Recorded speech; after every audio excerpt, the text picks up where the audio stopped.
Good day, loves. Welcome. We are live on all three platforms. I believe we are live. Good day, Facebook. Hey, Instagram. And good day, YouTube.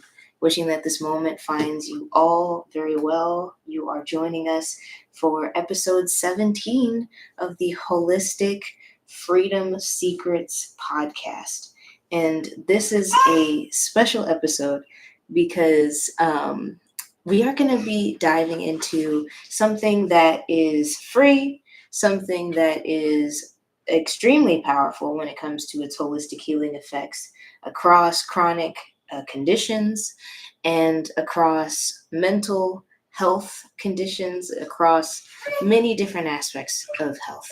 And not just that, but also when we're talking about being and embodying an optimal health. You just want to be the healthiest you can be for your family, for your friends, for your legacy, for your community, for yourself. And that's what this episode is going to explore. We're going to talk about something related to the theme of this day. Every Tuesday, we dive into cleanse. And cleanse is all about cleansing our bodies, detoxifying, and really getting rid of the things that don't serve us in our routines, in our habits, and instead swapping them out for things that are helpful. So you might see me kind of like bobbing kind of up and down, coming up and down. That is because I am standing by while my daughter's being changed, her diaper's being changed right now. And pretty soon I'm going to have to put her into this lovely carrier. And so if you see me kind of like ducking, I'm trying to make sure that all the devices can see me. All right. So today's topic is pretty amazing, actually. We're going to be diving into a research study today. And this is all about time restricted eating. You got it. Hey, only. Okay, so today for time restricted eating, the theme is how fasting can transform your health. So, first things first, let's talk about the importance of time restricted eating. So, this is also similar to, if you've heard of intermittent fasting, then you probably are familiar with this. Now, when it comes to intermittent fasting, we've talked many, many times how it's completely different, how we have to do it for women versus for men. And that's because we create different sex hormones in our ovaries versus men often just have to worry about one in their testes, and that's testosterone, and then the rest that helps make everything else in their brains. And for us, it's different. We have to really be keen on all three: estrogen, progesterone, and testosterone playing their dance, coming in and out of our monthly cycle versus a 24-hour cycle that a man has. So, coming the baby, getting my love. Okay, so as I get her in the carrier so she can do her thing, and we're gonna swap this. All right, thank you, love. We're gonna explore some really cool findings that are in a study in the New England Journal of Medicine.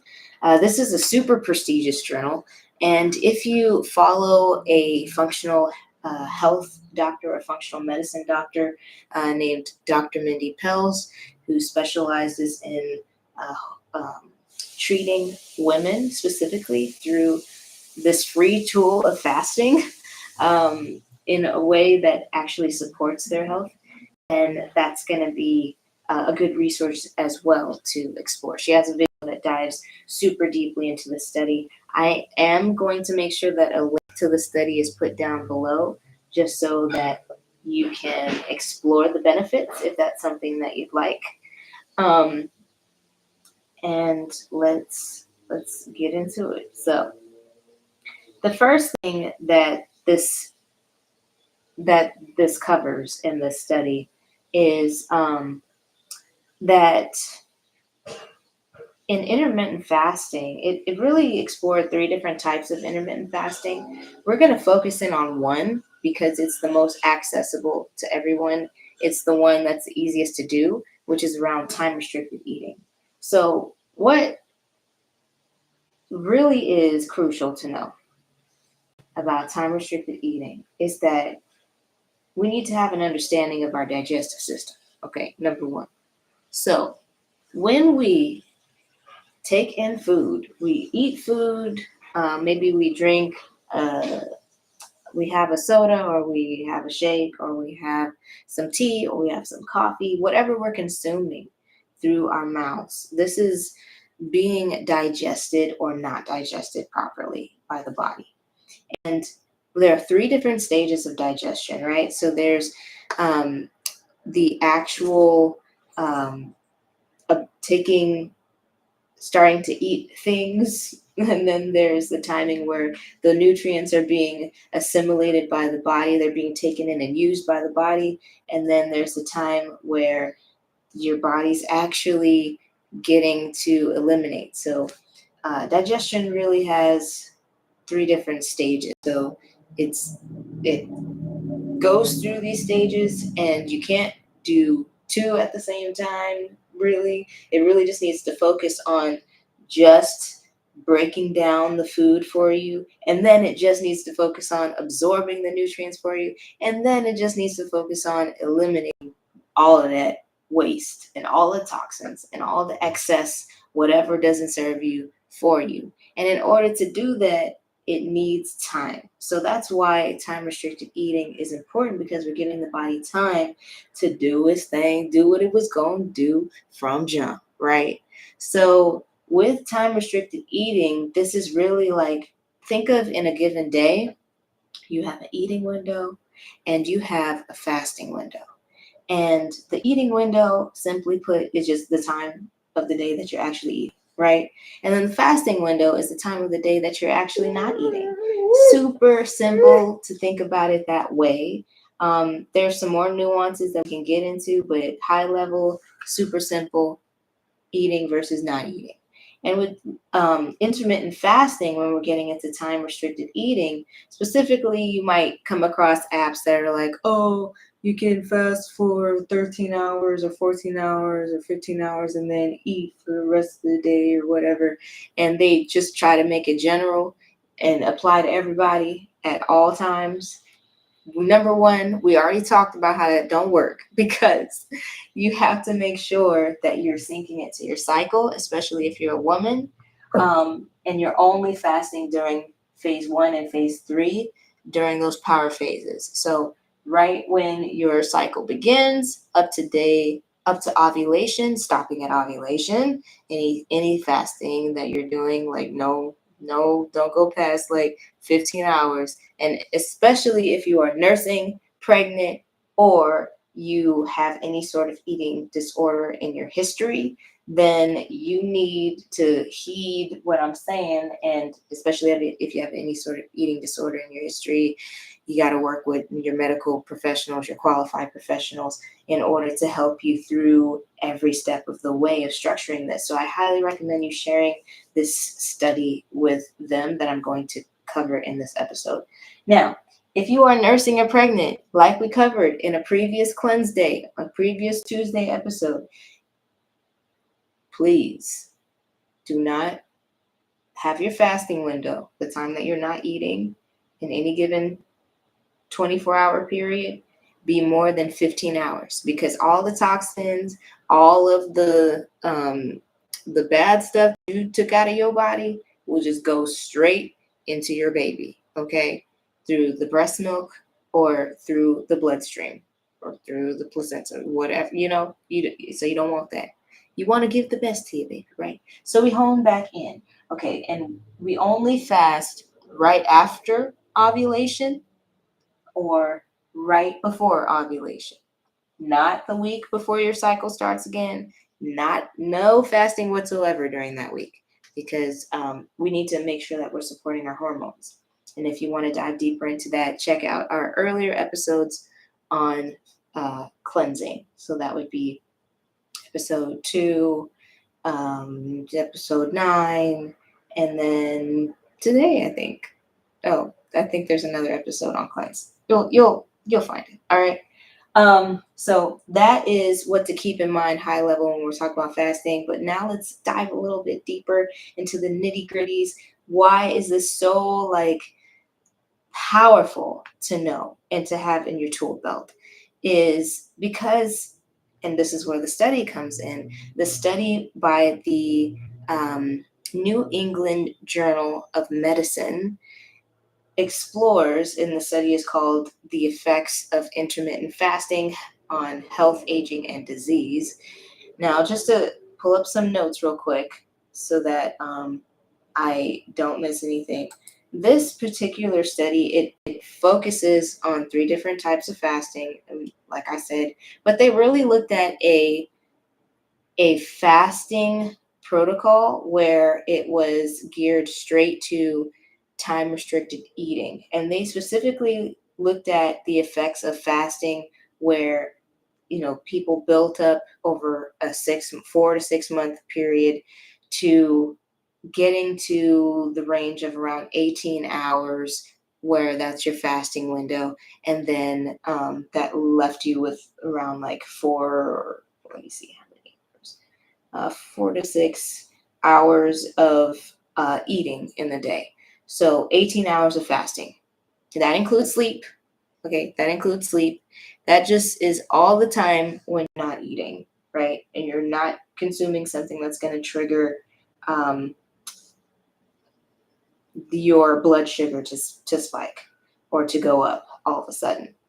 This is the time where they noticed that there was this thing called metabolic switching happening. So metabolic switching is the thing that they found was one of the main ingredients in the pot to your health goals being met when it comes to either reversing chronic conditions, or it came to optimizing your brain health or optimizing your reproductive health or your immunity or whatever. Metabolic switching is that thing. So metabolic switching is kind of like really allowing for your body to turn on a switch. It switches from one way of eating to not eating. So going from feasting to fasting. And when the switch turns on in your body, kind of like a light going off in your body, or turning on versus off, or kind of like you can think of it as switching directions on a path. It's making your body more efficient. So this is something that they looked at the mitochondria. So this is like the powerhouse of your cell. This holds the DNA from your mom's lineage, your mom's ancestry, all your mamas, and all of them folk. They pass on information through this thing called your mitochondria, which is like that powerhouse in your cells. And your cells make up every little thing in your body. Okay, so when people got into this phase of metabolic switching, and like how we talk about when we talk about how you need to eat different for your power phases in your cycle versus when you're in ovulation or that week before, there are 2 different ways that women need to be eating in order to get that switch going and to support their hormones. And that would be the what Dr. Minnie Pelz calls the hormone feasting versus ketobiotic. And this is the high fat, low carb versus the high carb, and these are nature's carbs across the board. So it's not your sugary things, and still fat, still however much fat, good fats only, not the bad fats that we cover in previous episodes. But really honing in on also supporting the gut health, supporting the liver and all of that as well. So, and of course, protein is all in the mix for all of these, the clean proteins.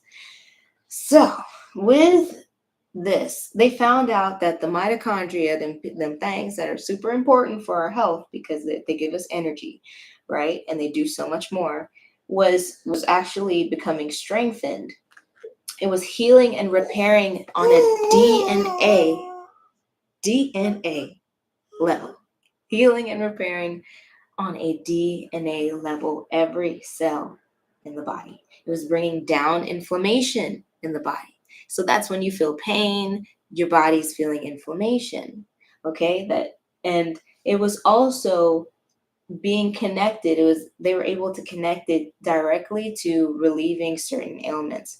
So first, talking about the mitochondria, this is pretty huge because for anyone experiencing what they call a degenerative condition, such as dementia, Alzheimer's, MS, so many other sorts of things that affect our brain cells, or even some cancers that affect in the brain. This is crucial because when we're protecting the mitochondria and giving them that extra boost, so the ones that was running low, they were a little raggedy. Okay, they was running low and raggedy on energy. They get a little boost and some repair to them. They get a little tune up and they can recalibrate, or they can allow for healthy mitochondria to be made now. That is huge for everyone's health. If you've ever experienced fatigue, if you've ever experienced brain fog, if you've ever experienced like just lapses of memory, or stuff that postpartum, it's real and I can tell you about it.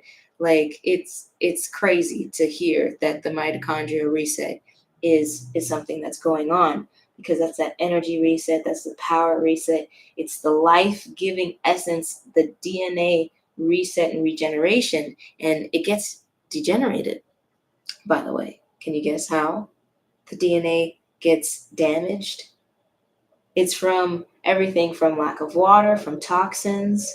So in our medications, in the environment, so chemicals in our foods, chemicals in our water, in our products, all of this, or just from decades ago that we had stored up in our body. Now, with time restrictive eating, we are able to really tap into and use those reserves. Take your cells like on a search mission, and it's going to find everything, kind of like not search and destroy, but low key, yes, for all of the things that's not serving your body's health. It's like search and destroy. Let me seek it out. Where is it at? Go to it. Okay, right in here, there was some excess that we didn't need. Okay, take all that out. We're gonna need to dump it. All right, so that's what's going on in your body. It's really like setting you up long term, and the study was over months, right? Setting your body up to thrive. Specifically, let me see if I can find where here in the study they were mentioning the the different diseases that are being helped. It's just basically like your body goes into an efficiency mission. It wants to use everything efficiently. Your body becomes more sensitive to insulin, which is great, especially if you don't want things like diabetes, or if you're struggling to get your insulin on track. That's super helpful to know. And as we talked about with the hormonal hierarchy, it just helps along the chain, getting all of your hormones in alignment. So that's cortisol, that's triggered by chronic stress, that is the insulin, which is like your blood sugar, too much sugar in the blood, and that is also your sex hormones. So estrogen, progesterone, testosterone, all of these are being recalibrated, tuned up, and re-enlivened, because your body's a miracle, and when you give it the time through time restricted eating, it really just wants to support you, and it will. All right, so this puts your body into a stress adapted state, which allows for it to really dig in, use everything in your body efficiently, everything that it's getting from you through the foods that you're eating and what you're taking in. Well, all right. So there was a study. The study was done on. Let me see this. That's a different thing. That's fine. This particular study by the New England Journal of Medicine reviewed several different studies. So I highly want to encourage you to check it out. I'm just looking at these notes real quick. It also helped with the function of the deep thinking, the memory processing part of your brain, the prefrontal cortex. It also helped, lengthening lifespan in studies with rats, they found. Now, we're not rats. However, these implications are super amazing. Like, if it implies that for rats, then, you know, yeah. They've also done studies and it showed that it specifically helps with obesity. So that would be your weight management. That would be also, it helps with diabetes, cardiovascular diseases, Alzheimer's, Parkinson's. Um, and it's also like helping people recover from surgeries. So when you had a really crazy surgery, or even, any surgery is trauma to the body. So it helps your body repair after that very efficiently. That is powerful, repairing the tissues in your body.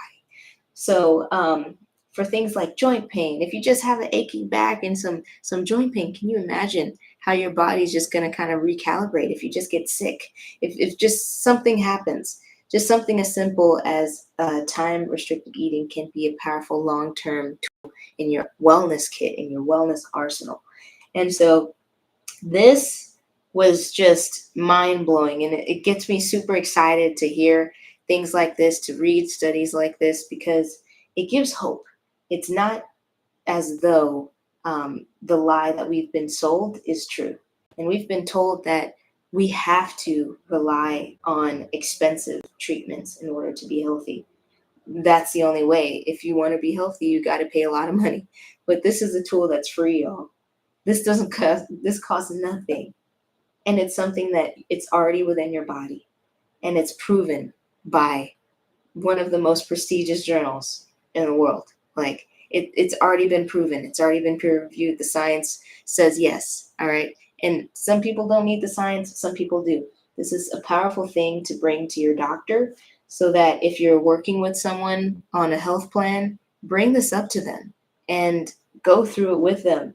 And you'll be able to find some really cool implications and applications, ways that you can apply it in your life. Okay. You can find some really cool ways you can apply it to your own experience and what you're going through and what you're wanting to heal. Because basically, it just turns on that self-healing mechanism, right? So now that we've dove in super crazy deep into some of the highlights of intermittent fasting and time restricted eating and why it's important, let's briefly just kind of give a strategy for how this can be done. And of course, I highly want to encourage you to, if you have not checked out the work of Dr. Mindy Pell, she has a YouTube channel you can dive into. She also has a book. So if you have the Audible app, get you one of them, get the audiobook, okay? Use one of them free credits you got, all right? And listen to it, take notes, dive deeply into her audiobook Fast Like a Girl, because it will change so much. Or even just dive into this study that I'm gonna put into the notes, into the comments of this video when we're done. This is going to just change so much, elevate so much. And I'm excited to see how it all unfolds for you. But yeah, so really quick, one quick way to assess what is your eating window, what is your fasting window, how can you keep track of that? Simply put, your last meal of yesterday. Okay, think of the last meal of the day before and the first meal of the current day. So yesterday's last meal could have been late night snack, whatever it is. Whatever it is. From that time that you finish that meal to the time that you begin the first meal of your new day, that is your fasting window. And the self-healing mechanism in your body, like, it starts really amping up for cellular level cleaning at 17 hours. That's why in the study they were noticing all these profound long-term effects when people were varying their fast at 18 hours. 18 hours fasting window. And so you can shift that around. It's not going to look the same every day. It's going to look different every day because everyone's schedule is different, right? From day to day, you have different needs. So you can just shift that fasting window around in your day to work your way up to that. And in this study, reflecting on it, right, they stretched out working up to 17 to 18 hours over months, right? So you may be starting at maybe 8 hours fasting, where you go to sleep, you wake up, you eat. If you can just work to getting to 10 hours fasting, that's amazing. And then if you can work to get to 13 hours fasting, that's amazing, right? And they're just shifting that fasting window around, right?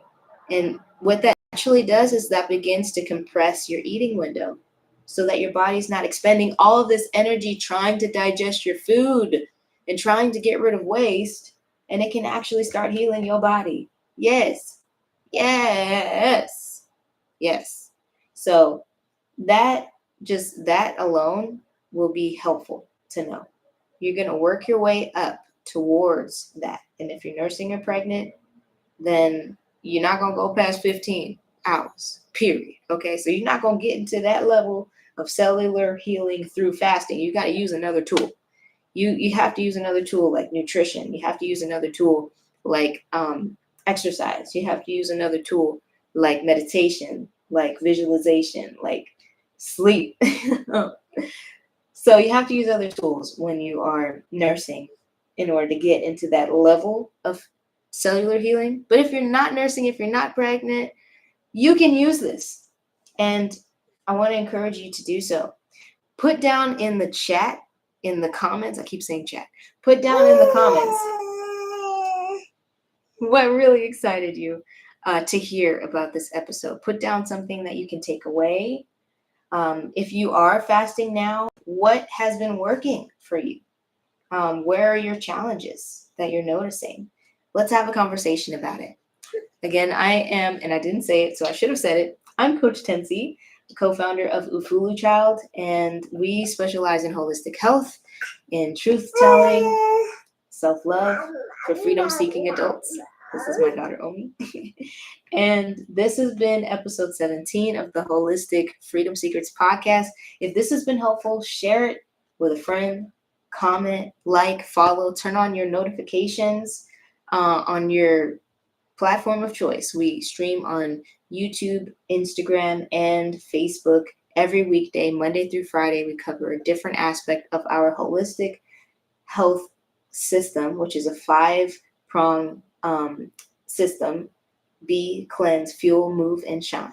So all different aspects of holistic health in order to come to being the most fulfilled, the most loving of your life, the most thriving version of yourself as a freedom seeker on all levels of your life. So that's what this is about. And I can't wait to see you in the next episode. Take good care, loves. We'll see you next time. How do we end this live stream? Okay, here we go.